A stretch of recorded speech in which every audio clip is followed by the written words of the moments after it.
Hello friends, welcome to the Spicy Chef. நம்ம இன்னைக்கு பார்க்க போற ரெசிபி என்னன்னு பாத்தீங்கன்னா மோர் குழம்பு.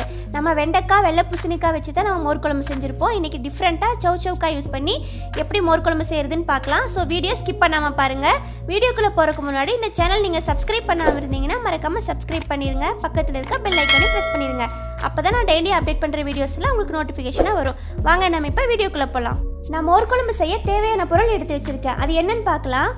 நான் ஒரு கப்பு தயிர் எடுத்து வச்சிருக்கேன். ஒரு பெரிய சவ் சவ்க்காய் எடுத்து வச்சிருக்கேன். மோர் குழம்பு செய்யறதுக்கு தேவையான முக்கியமான பொருள் என்னன்னு பார்த்தீங்கன்னா துவரம்பருப்பு, சீரகம், பச்சரிசி. இது எல்லாத்தையும் ஒரு ஸ்பூன் எடுத்து நான் ஒரு அரை மணி நேரம் ஊற வச்சிருக்கேன். நான் ஒரு துண்டு இஞ்சி, 2 பச்சை மிளகாய், ஒரு 1/4 மூடி தேங்காய், 3 முந்திரி பருப்பு எடுத்திருக்கேன். முந்திரி ஆப்ஷனல் தாங்க.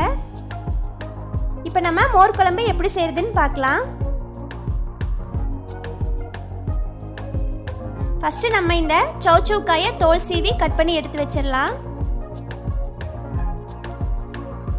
பாருங்க, நான் தோல் சீவி கட் பண்ணி எடுத்து வச்சிருக்கேன். ஃபர்ஸ்ட் இந்த சவ் சவ்க்காயை நம்ம வேக வச்சிடலாம். வேக வைக்கிறதுக்கு கடாயில் 2 டேபிள் ஸ்பூன் அளவுக்கு தேங்காய் ஊற்றிக்கலாம். தேங்காய் சூடானது 1 ஸ்பூன் கடுகு சேர்த்துக்கலாங்க. கடுகு பொரிஞ்சதும் அது கூடயே கொஞ்சம் கருவேப்பிலை சேர்த்துக்கலாம். கருவேப்பிலை சேர்த்துட்டு 2 வரமிளகா 2 கிள்ளி போட்டிருக்கேங்க. இது கூடயே நான் கட் பண்ணி வச்சிருக்க சவ் சவ்க்காய் சேர்த்துக்கிறேன். சவ் சவ்க்காய் வந்து எண்ணெயிலே கொஞ்சம் ஃப்ரை பண்ணிக்கலாம். இப்போ ஒரு 1/4 ஸ்பூன் மஞ்சள் தூள் சேர்த்துக்கிறேன். மஞ்சள் தூள் சேர்த்துட்டு கொஞ்சம் வணக்கி விட்டுடலாம். இப்போ நான் காய் வேகிறதுக்கு தேவையான அளவு தண்ணி சேர்த்துக்கிறேன். தண்ணி சேர்த்துட்டு இதில் கொஞ்சம் உப்பு ஆட் பண்ணிக்கலாம். உப்பு ஆட் பண்ணிட்டு நம்ம காய் வேகிற வரைக்கும் இதை மூடி வச்சிடலாங்க. அதுக்குள்ளே மோர் குழம்புக்கு தேவையான பொருட்களை நம்ம அரைச்சி எடுத்துக்கலாம்.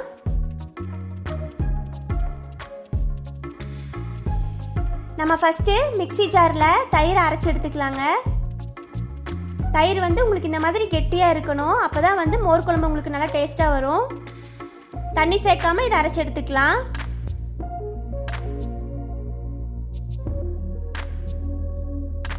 இப்போ பாருங்கள், நான் அரைச்சி எடுத்துட்டேன். இது வேற ஒரு பவுலுக்கு நான் மாற்றி வச்சுக்கிறேன்.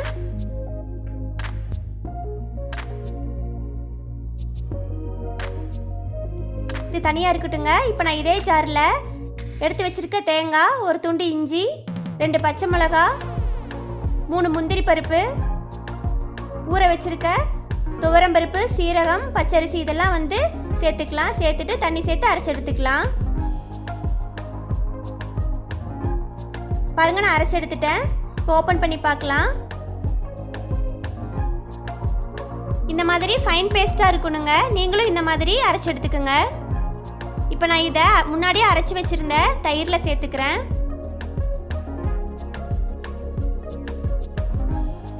தயிரில் மிக்ஸ் பண்ணி தனியாக எடுத்து வச்சிடலாம். இப்போ காய் வெந்துருச்சான்னு பார்க்கலாம். பாருங்க, தண்ணியில் ஓரளவு ட்ரை ஆயிடுச்சுங்க. காயும் நமக்கு நல்லா வெந்துருச்சு. இப்போ நான் இந்த பேஸ்ட்டை இதில் சேர்த்துக்கிறேன். இப்போ நான் குழம்புக்கு தேவையான அளவு உப்பு சேர்த்துக்கிட்டேங்க. உப்பு சேர்த்து ஒரு டைம் நல்லா கிளறிக்கலாம். சேர்த்துட்டு தண்ணி பத்தலைன்னா நீங்கள் கூட சேர்த்துக்கோங்க. இது ஒரு கொதி வரட்டுங்க. அது வரைக்கும் நம்ம மூடி வச்சிடலாம். இப்போ பாருங்கள், ஒரு கொதி வந்துருச்சு. இப்போ ஓப்பன் பண்ணி பார்க்கலாம். மோர் குழம்பு வந்து இந்த பக்குவத்தில் ஓரளவுக்கு தண்ணியாக இருக்கணுங்க.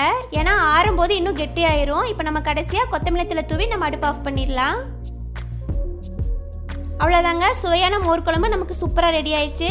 நீங்களும் இந்த மாதிரி உங்கள் வீட்டில் ட்ரை பண்ணி பாருங்கள். ட்ரை பண்ணி பார்த்துட்டு எப்படி இருந்துச்சுன்னு கமெண்ட்டில் சொல்லுங்கள். உங்களுக்கு இந்த ரெசிபி பிடிச்சிருந்துச்சுன்னா லைக் பண்ணுங்கள், ஷேர் பண்ணுங்கள், கமெண்ட் பண்ணுங்கள். மறக்காமல் சப்ஸ்கிரைப் பண்ணுங்கள். பக்கத்தில் இருக்க பெல் ஐக்கானும் ப்ரெஸ் பண்ணுங்கள். தேங்க்ஸ் ஃபார் வாட்சிங்.